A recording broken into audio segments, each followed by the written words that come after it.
양옆에 보시고 축복하십시다. 당신은 우리 교회의 보배입니다.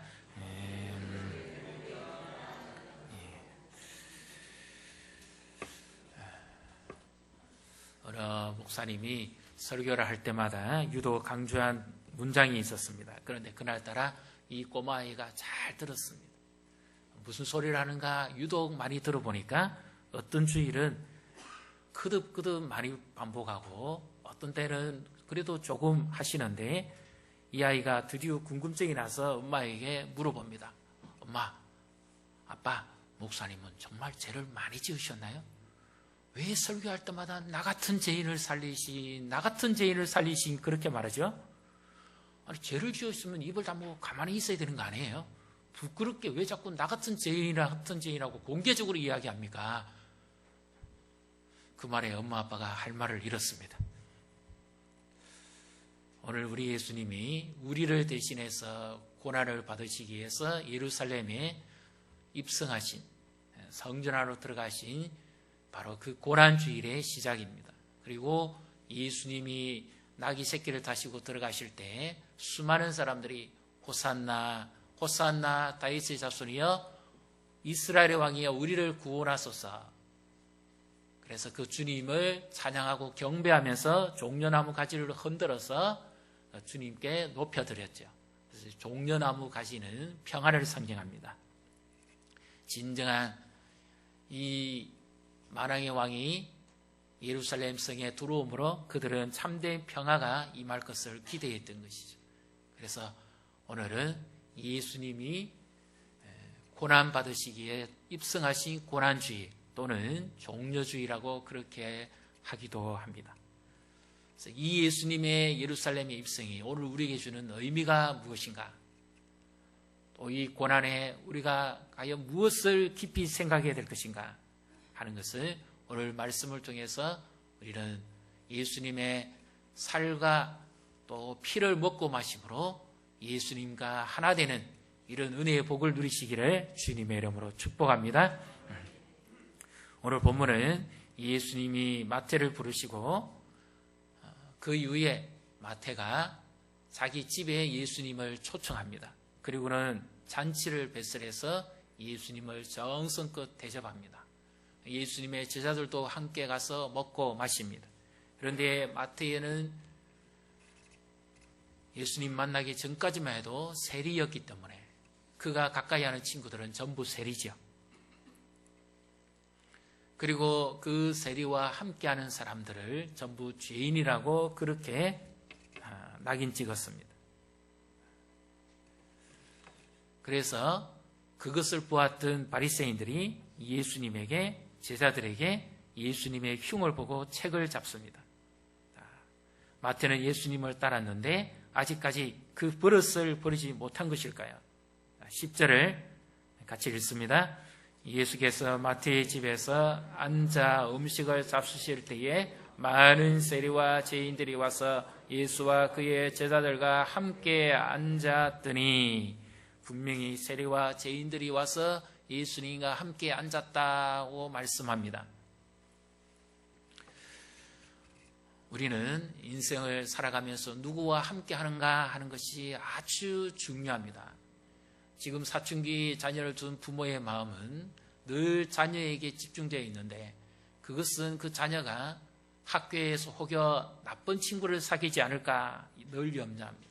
왜냐하면 어떤 친구를 사귀고 어떤 친구와 함께 하느냐에 따라서 그 친구의 영향을 받기 때문입니다. 좋은 친구를 만나면 좋은 사람이 되겠지만 나쁜 친구를 만나면 어긋나고 탈선하게 되겠죠. 부모를 속썩이게 될 겁니다. 인생을 후회하면서 살게 될 겁니다. 그래서 늘 점정건강하는 겁니다. 내 아이는 괜찮은데 문제 아이들의 특징 전부 다 학교에 불려가서 다 이 조사를 받을 때 보면 내 아이는 괜찮은데 친구를 잘못 사귀었다는 거죠. 그래서 누구와 같이 하느냐가 인생에 있어서 그렇게 중요합니다. 믿음이 좋은 사람과 함께하면 우리도 믿음이 좋아집니다. 착한 사람과 함께하면 우리도 착해질 수가 있습니다. 그러나 나쁜 사람과 함께하면 우리도 모르게 그 나쁜 물이 될 수가 있는 것입니다. 그래서 우리 성도님들은 믿음이 좋은 사람들과 교제하시고 또 믿음이 더 성숙된 사람들과 함께 하시는 이런 은혜를 누리시기를 주님의 이름으로 축복합니다. 우리 한 사람은 영향력을 가지고 살아갑니다. 나는 누구와 함께 관계를 맺고 살아가기 때문에 이것이 얼마나 중요하냐 그 말씀이죠. 그런데 마태는 예수님의 부름을 받았으면 이제 옛 습관을 청산해야 되지 않습니까? 과거에 자기가 함께했던 사람들과 손을 끊어야 되지 않습니까? 예를 들어서 정말 새 사람이 됐다면, 도박을 했다면 이젠 도박하는 사람과 함께하지 말아야죠. 예전에 나쁜 짓을 했다면 이제 그런 사람들과 관계를 끊어야 되지 않습니까? 그렇게 해야 그것이 진정한 변화요 예수님의 부름에 반응하는 거 아닐까요? 그런데 이 마태는 왜 자기 집에 전부 자기와 똑같은 부류의 죄인들, 여기 죄인들은 세리와 함께 살면서 동거동락하고 세리는 돈을 많이 가진 사람이니까 창기도 있을 수 있고 또 그 세리가 세금을 받아낼 때 요즘 마치 그 고리대금 업자처럼 청부업자들을 둘러서 강제로 그것을 빼앗아내는 그런 사람들도 있었을 것입니다. 그 당시에 주먹을 믿고 사는 그런 나쁜 조직 폭력배 같은 사람들도 있었을 것입니다. 그 사람들을 전부 통틀어서 죄인이라고 하는 거예요. 그러면 마태가 정말 예수님의 사랑을 알았고 예수님의 은혜를 알았다면 예수님과 함께하는 자리라면 세리들과 죄인들을 불러 모으면 됩니까? 이제는 자신의 변화된 모습을 만천하에 드러내주기 위해서 누구와 함께 해야 됩니까? 좀 의롭게 살고 깨끗하게 사는 사람하고 같이 있어야 되지 않습니까? 뭔가 좀 고상한 삶을 추구하는 사람과 같이 있어야 되지 않습니까? 그리고 그런 사람들과 함께 초청해서 예수님을 모시고 함께 음식을 먹고 마시고 그렇게 해야 되지 않습니까? 그런데 이 마태는 아직까지 옛 습관을 버리지 못했는가요? 왜 죄인들의 대표자들 그리고 세리들과 함께 먹고 마십니까? 예수님을 욕을 보이는 거 아닙니까? 그렇게 걸어가시고 어려우신 예수님에게 죄인들과 함께 먹고 마시라 하면 이것은 예수님에게 얼마나 불명예스러운 일입니까? 경건한 유대인들은 죄인들과 먹고 마시지 않습니다. 이방인들과도 먹고 마시지 않습니다. 그런 믿음의 자부심을 가지고 사는 사람들이 유대인이었습니다. 그런데 예수님은 그 사실을 모르십니까? 왜 이 마태가 함께 불러 모은 이 죄인들과 앉아서 음식을 드십니까? 그럼 예수님이 전지전능하신 분이고 모든 것을 아시는 분 같으면 마태가 누구를 불러올 것이라는 것도 아셨을 텐데 그 자리에 가시면 안 되잖아요. 그런데 예수님은 왜 그 자리에 가셔서 드시고 잡수시고 함께 합니까? 자, 11절을 같이 읽습니다. 바리새인들이 보고 그의 제자들에게 이르되 어찌하여 너희 선생을 세리와 죄인들과 함께 잡수시느냐. 예수님이 이 소리를 들을 줄 모르셔서 그렇게 하셨을까요? 왜 그렇게 하셨겠습니까? 요즘 우리나라가 밥이 많이 비싼지 커피가 싼지 모르겠어요. 우리나라가 많이 경제적으로 성장했습니다. 밥보다 주로 많이 먹는 게 커피랍니다. 예전에는 전화를 걸어서 약속을 할 때 차 한잔 하자 이런 말을 주로 인사를 많이 했습니다. 근데 요즘은 주로 무슨 인사를 많이 하죠? 밥 한번 먹자, 밥 먹자. 배가 고파서 밥 먹자고 약속하는 게 아니고 무엇 때문이죠? 밥을 먹으려면 어떻게 해야 됩니까? 밥 먹는 게 목적이 아니죠. 어디 가서 좋은 식당 가서 뭐 먹느냐 그게 중요한 게 아닙니다. 밥을 먹기 위해서는 먼저는 시간을 내야 됩니다. 그리고 밥은 밥만 먹습니까? 밥을 먹으면서 충분히 마음을 열고 대화하는 시간을 가지는 거죠. 어떻게 살았느냐? 힘든 건 없느냐? 마음을 열고 하나됨 함께 앉아서 음식을 나눈다는 것은 그냥 마지못해 불러서 앉아서 먹는 게 아닙니다. 사람은 자기가 싫어하는 대상은 아무리 불러도 가지 않습니다. 자기가 마음에 좋아하지 않는 사람은 밥 먹자 그래도 밥을 같이 안 먹습니다. 밥을 같이 먹는다는 의미는 마음과 생각이 같다는 겁니다. 그리고 더 나아가서 함께 먹는다는 의미는 사랑한다는 의미예요. 사랑하기 때문에 먹는 겁니다. 그렇지 않으면 내 아까운 시간을 투자해서 왜 아무리 산의 진미를 줘보십시오. 사랑하지 않는 사람과 밥 먹는 것은 고통입니다. 부담스러운 사람과 함께 앉아서 먹는 음식이 소화가 잘 되겠습니까? 힘듭니다. 먹는 것도 힘듭니다. 그런데 예수님이 왜 죄인과 함께 드십니까? 누가 봐도 예수님의 허물이잖아요. 예수님은 왜 마태의 집에서 마태가 데려온 이 수많은 죄인들과 세리들과 함께 잡수십니까? 예수님은 음식을 드시면서 그들에게 중요한 비밀을 가르치시기를 원하신 겁니다. 요한계시록 3장 20절에 보면 예수님이 이렇게 말씀합니다. 내가 문 밖에 서서 두드리는데 이 문은 사람의 마음 문입니다.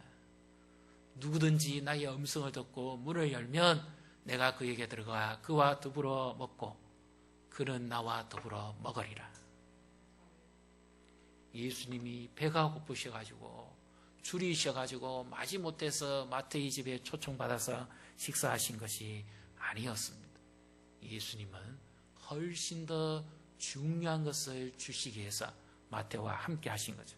그렇다면 오늘 이 말씀은 오늘 우리에게도 똑같은 말씀입니다. 오늘 우리에게 있어서도 이 말씀은 누구와 함께 먹고 마시고 앉느냐 하는 것은 굉장히 중요한 것입니다. 사람은 육체의 생명을 위해서 음식을 먹습니다. 건강하기 위해서는 잘 먹어야 된다. 객지에 있는 자녀에게 어떻게 해서든지 잘 먹으라고 부모는 그렇게 전화를 하고 신신당부를 합니다. 그리고 과거에 군대 들어가면 못 먹어서 고생하기 때문에 잘 먹어야 된다. 늘 부모의 마음이 그 자녀의 건강에 염려에 마음을 다 빼앗기고 있죠. 근데 지금은 많이 좋아졌다고 합니다만은 그래도 부모 곁을 떠난 자녀는 늘 안쓰럽고 제대로 먹지 못해서 걱정하는 것이 부모의 마음이죠. 잘 먹어야 건강할 수 있습니다. 잘 먹기 위해서는 좋은 음식을 많이 먹어야 되겠지만 성실하게 시간을 정해놓고 음식을 꾸준하게 먹어야 건강이 유지되는 겁니다. 그래서 보통 사람들은 다 여기 먹는 것에 얼마나 관심을 많이 두고 사는지 모릅니다. 생명을 위해서는 반드시 먹어야만 됩니다. 어느 누구도 오랜 기간 동안 먹지 않고는 생명을 유지할 수가 없습니다. 그래서 이 육체적 생명을 위해서는 반드시 먹고 마셔야만 돼요. 처음에 하나님께서 사람을 지으셨을 때는 모든 것이 넉넉했습니다. 에덴 동산에는 부족함이 없었어요. 하나님과 함께 있는 것이 최고의 축복이고 최고의 은총이고 하나님이 주신 것은 모든 것이 다 준비되어 있었습니다. 하나님은 사람이 살 수 있는 환경을 준비해 주시고 피조물을 다 먼저 만들어 놓으신 다음에 사람을 창조하셨어요. 그래서 하나님은 사람이 조금도 부족함이 없도록 살아갈 수 있도록 다 준비해 주신 겁니다. 피조세계의 그 질서도 보십시오. 창조의 순수도 보면 모든 것에 있어서 사람이 부족함이 없고 풍성하게 살고 먹을 수 있도록 하나님이 만들어 주셨습니다. 그리고 그 가운데 최고의 축복은 하나님과 함께하는 거였습니다. 하나님과 함께 하기만 하면 그들은 나머지 모든 혜택을 다 누릴 수 있었습니다. 그런데 단 하나 금한 것, 하나님이 금하신 것, 선악을 알게 하는 나무 열매만큼은 먹지 말라는 거였습니다. 그것은 선악이 정말 그 나무 열매를 먹으면 그 안에 독이 있어서 그래서 먹지 말라고 하신 것인지, 아니면 정말 그 나무 안에는 선과 악을 알게 하는 그런 재질이 들어있는 것인가요? 그래서 하나님이 먹지 말라고 했습니까? 아니었습니다. 하나님의 말씀을 어기게 되면 바로 불순종한다는 것을 가르치시기 위함이었어요. 사단과 하와는 다른 것은 임의대로 먹을 수 있었지만 하나님이 단 하나 금하신 것, 그거 하나만큼은 안 먹으면 하나님의 말씀을 지키는 것이고, 하나님이 금하신 그 선악을 알게 하는 나무의 열매를 먹는 순간 하나님의 말씀을 불순종하게 되는 겁니다. 죄라는 것은 바로 그것이었습니다. 하나님의 말씀을 어김으로 말미암아 불순종해 버리는 거죠. 그런데 이 아담과 하와가 욕망이 하나님처럼 높아졌습니다. 선악을 알게 하는 나무의 열매를 먹는 날에는 네 눈이 밝아서 하나님처럼 될 것이라는 사탄의 말을 듣고는 자기 자신이 하나님처럼 되려고 그것을 먹어버립니다. 그 이후에 타락해버립니다. 비참해버립니다. 모든 걸 다 잃어버립니다. 하나님과 함께했던 축복도 상실돼버리고 모든 것을 다 날려버렸어요. 오히려 마귀의 종이 되고 마귀가 시키는 신의 노릇을 하게 됩니다. 마귀와 함께하는 인생이 되어버리는 거예요. 에덴의 축복은 끝나버렸습니다. 그리고 땀을 흘려야만 겨우 음식을 얻을 수 있고, 땅에는 가시연근기와 찌르는 이런 나무 열매도 제대로 얻지 못하게 하는 이런 고통스러운 일만 일어나게 되는 것입니다. 하나님처럼 되려고 했다가 잘못 먹어서 완전히 인생은 하나님과의 관계가 끊어져 버리는 영적 죽음을 맞이하게 됩니다. 그래서 사람은 그 이후부터 무엇이든지 자기가 노력해서 땀 흘려서 애를 써서 수고하지 않고서는 아무것도 거두들 것이 없는 겁니다. 그래서 사람들은 유독 먹는 데 신경을 씁니다. 그리고 누구와 함께 먹느냐에 따라서 그 격이 이루어지는 겁니다. 예수님 당시에도 그랬습니다. 수많은 사람들이 이 육체적 생명을 위해서 그들의 삶에 우선순위를 두고 살았습니다. 특히 로마 당시에 로마 식민지 지배 아래 있는 유대 땅은 모든 것이 넉넉하지 않았습니다.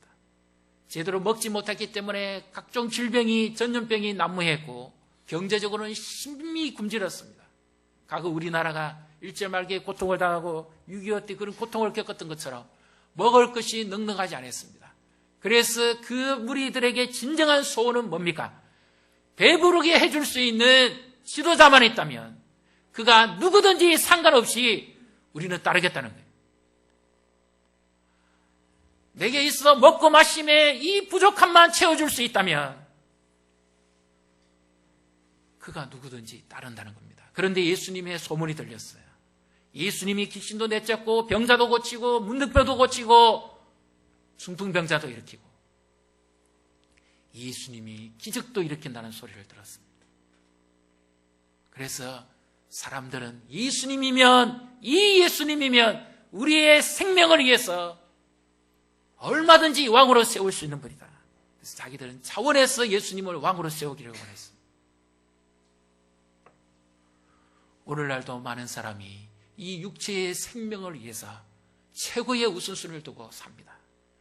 땀 흘리고 노력하고 일하고 애쓰는 이유가 뭡니까? 잘 먹고 잘 살기 위해서 그렇죠. 그것을 한마디로 말하면 행복하게 살기 위해서 그런 겁니다. 내 나름대로의 행복에 가치를 두고 그것을 추구하기 위해서 고생하고 애를 쓰고 자녀를 양육하고 그렇게 살아가는 겁니다. 그런데 이것은 한시적입니다. 아무리 잘 먹어도 아무리 건강한 사람도 이 세상에서는 반드시 죽게 되어 있습니다. 죄를 가진 인간은 한 번은 반드시 죽음을 맞이하게 되고 그 이후에는 심판을 경험하게 되는 겁니다. 그래서 예수님께서 지금 마태의 집에서 앉아 드시는 것은 예수님이 배가 고파서 드신 것이 아니고 예수님이 누구와 함께 드시는 건지 몰라서 드신 것이 아닙니다. 예수님이 이 마태의 영혼에 굶주려 있는 그 갈증과 답답함을 예수님이 아셨기 때문에 그 마태를 사랑하시고 그와 함께 드신 거였습니다. 인간은 영적인 생명을 가지고 있습니다. 우리는 영혼을 가지고 있습니다. 아무리 좋은 것을 먹어도 내 영혼이 만족하지 않으면 이 영혼의 허전함과 갈급함과 답답함을 채울 수가 없는 겁니다. 그래서 예수님이 말씀하신 거죠. 요한복음 6장 32절부터 35절에 인자의 살을 먹고 인자의 피를 마시지 않는 자는 영생을 얻지 못한다. 그러나 내가 주는 이 몸 살과 이 피를 먹고 마시는 자는 영생을 얻을 것이라고 예수님이 말씀하신 거예요. 예수님은 마태의 영혼의 굶주리고 갈급함을 보셨습니다. 오늘 예수님은 똑같이 우리의 인생을 살아가는 우리의 영혼에 이 채워지지 않는 갈망과 갈급함을 보시는 거예요. 그래서 예수님은 우리에게 자신을 주시기를 원합니다.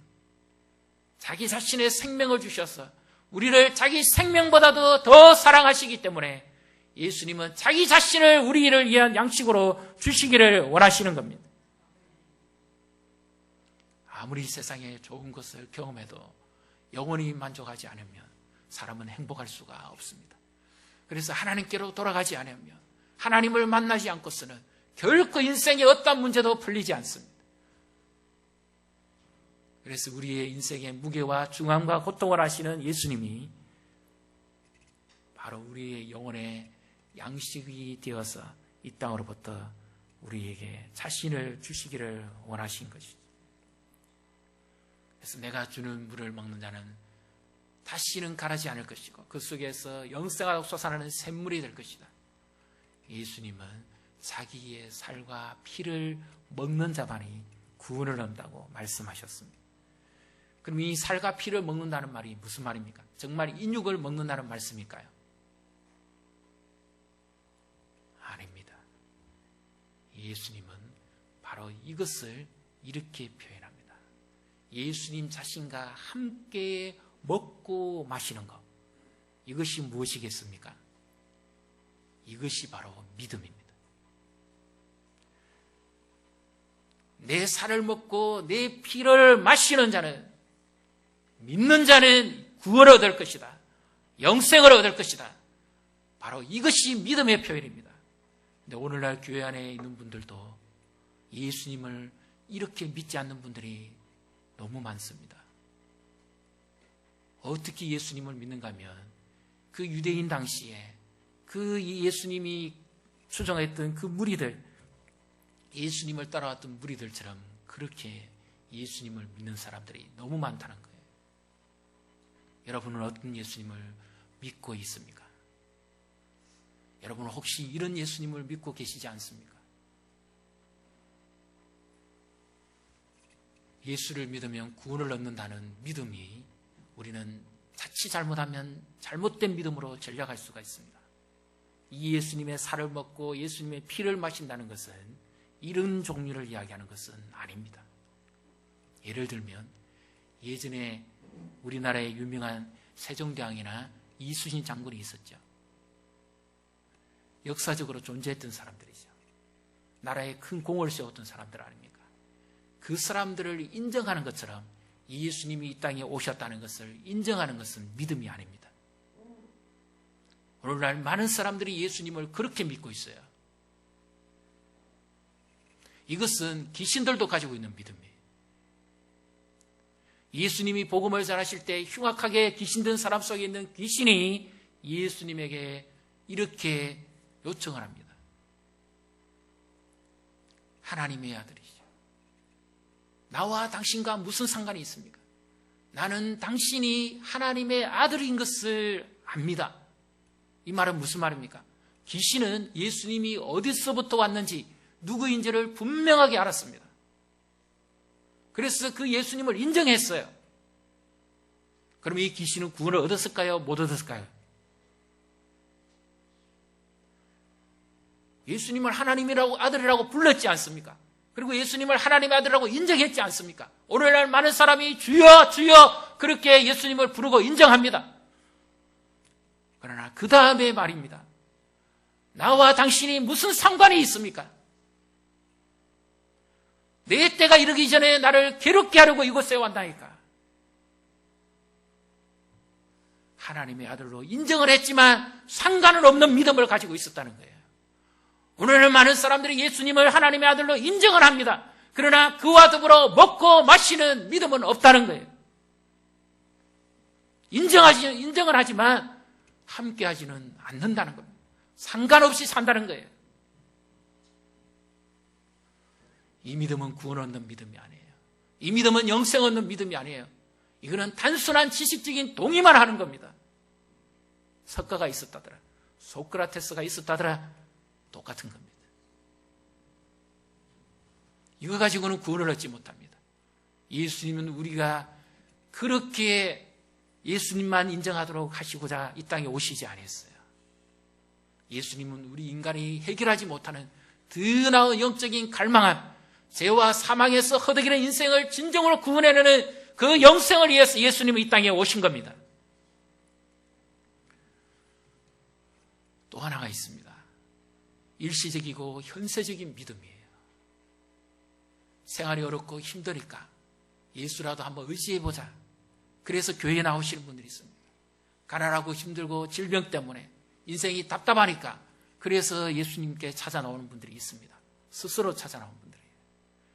그래서 예수를 믿으면 복 받는다더라, 예수를 믿으면 인생이 편하다더라, 예수를 믿으면 병도 낫는다더라, 예수를 믿으면 뭐도 일어난다더라, 잘 산다더라, 이런 소리를 듣고 예수님께 나오는 분들도 있습니다. 그 당시 예수님을 따랐던 무리들과 같이.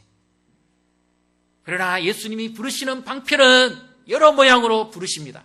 그러나 더 중요한 것은 그들은 늘 예수님을 어떻게 믿는가 하면 자기 자신의 성과 자기 자신의 의로움을 늘 가지고 있으면서 예수님께 그 문제만 맡기고 예수님을 믿으려고 하는 사람이에요. 그래서 예수님께 자기 문제만 맡깁니다. 예를 들면 질병의 문제, 가난의 문제, 자녀의 문제, 가정의 문제, 개인의 문제, 사업의 문제, 이 문제만 맡기고 그래서 예수님을 믿는다고 생각하는 거죠. 예수님이 이 땅에 오시면 그것을 해결해 주시고자 오시지 않았습니다. 예수님은 그보다 더 나은 것을 주시기 위해서 이 땅에 오신 분이에요. 진정한 예수님을 믿음은 누구를 맡김입니까? 내 의와 내 공로를 의지하고 예수님께 나가는 것이 아니고 온전히 한번 따라해 보십시오. 내 자신을 예수님께 맡기는 겁니다. 온전히 죄인된 내 자신을 예수님께 맡기는 겁니다. 내 죄를 대신해서 짊어지시고 십자가에 고통받으시 그 예수님께 내 자신을 완전히 맡기는 거예요. 이것이 진정한 믿음입니다. 믿습니까? 이것이 진정한 예수님을 먹고 마시는 거예요. 문제만 해결된다고 해서 그것은 예수님 믿는 것이 아니, 영생을 얻는 것이 아닙니다. 문제는 해결되어질 수도 있어요. 그러나 예수님을 믿고 예수님을 의지하고 영생을 얻는 것하고는 다른 겁니다.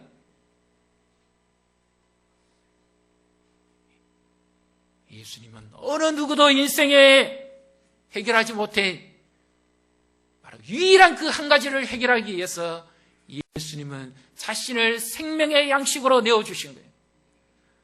우리 죄를 대신해서 십자가에 죽으시고 살찌끼시고 피 흘리신 것은 우리 인생의 문제만을 해결해 주시기 위함이 아니에요. 단순한 지식적인 동의만 주시기 위해서 지식의 정보자로 오신 분이 아니라는 사실입니다.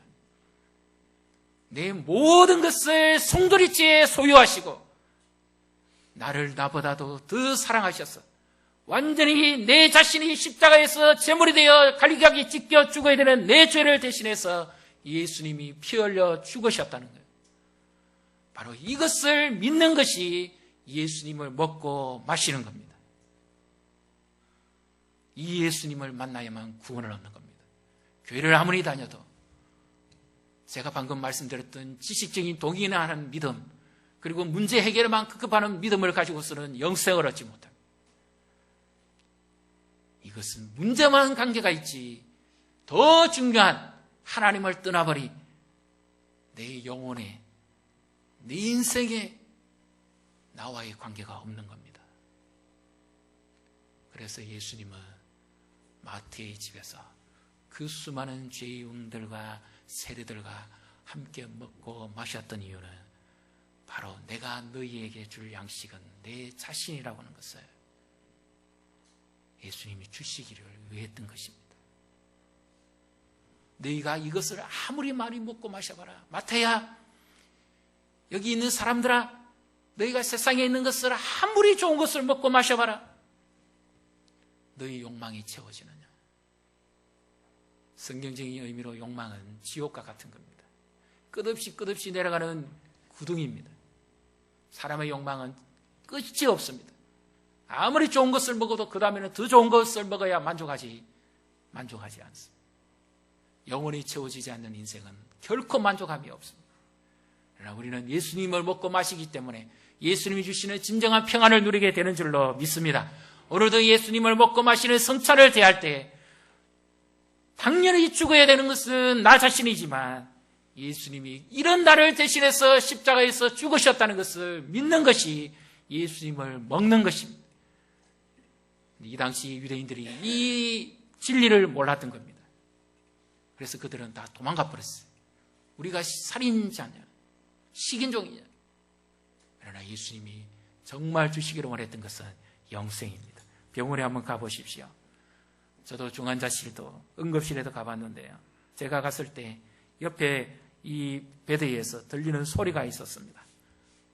의료진들이 이 한 생명을 살리기 위해서 심폐소생술을 하는데 자신의 진액을 따짜내면서 그득그득 심장에 충격을 주면서 박동을 일으키기 위해서 애를 쓰더라고요. 죽어가는 그 육체적 생명을 살리기 위해서도 그렇게 애를 쓰고 수고하고 포기를 하지 않습니다.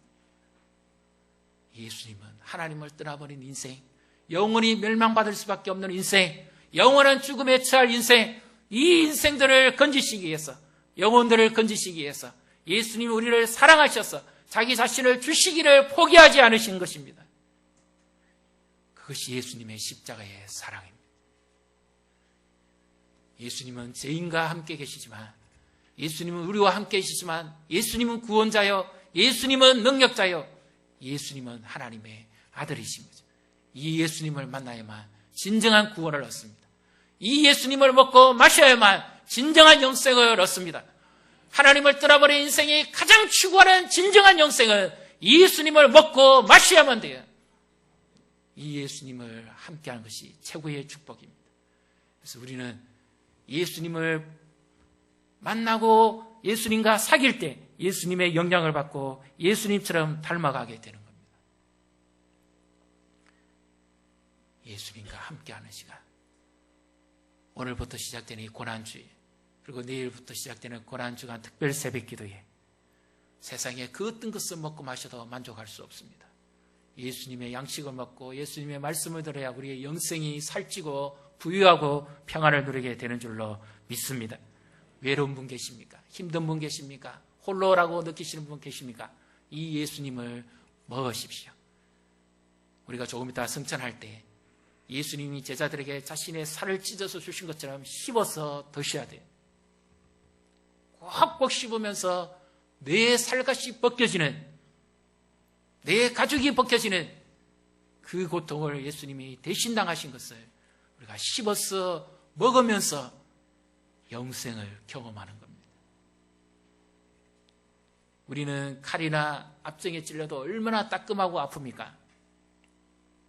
그런데 예수님은 기차 철로에서 그것을 고정시키는 정이라 그러죠. 완전 세봇이라 그러죠. 그것을 여기 손목에 그리고 발목에 박히셨습니다.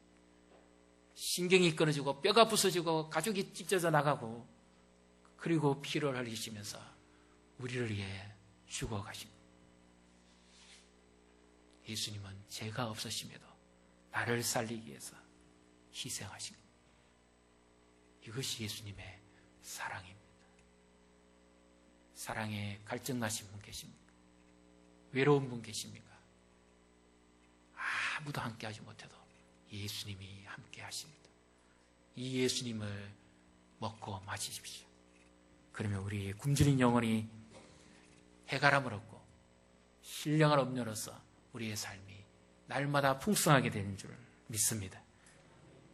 이 하나님의 은혜를 우리가 누리시기를 원합니다. 우리 이제 이 시간 함께 찬송하면서 성찬하러 나가도록 하겠습니다. 찬송가 144장입니다.